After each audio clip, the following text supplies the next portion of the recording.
আসসালামু আলাইকুম রহমতুল্লাহি ওয়া বারাকাতুহু। আল্লাহ পাক বলেন, ইন্না শিরকা লা যুলমুন আযীম। শিরক হচ্ছে মস্ত বড় গুনাহ, মস্ত বড় মহাপাপ।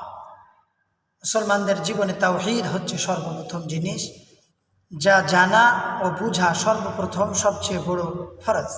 তাওহীদের বাস্তবায়নের মাঝেই ইহকালীন শান্তি ও পরকালীন মুক্তি নিহিত। তাওহীদবিহীন কোনো আমলই গ্রহণীয় নয়। আহলে সুন্নাত ওয়াল জামাতের আকীদা হচ্ছে এই যে তারা আল্লাহ, তার সমুদায় ফেরেশতা ও তার অর্শী পন্থবলী সকল রাসূল, আখিরাত এবং তাকদীরের ভালো মন্দের উপর ঈমান রাখে। তারা সাক্ষ্য দেয় যে আল্লাহ একমাত্র রব, ইলাহ এবং মাবুদ।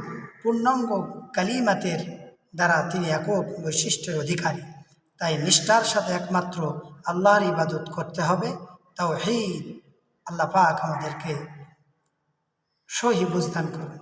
আমিন।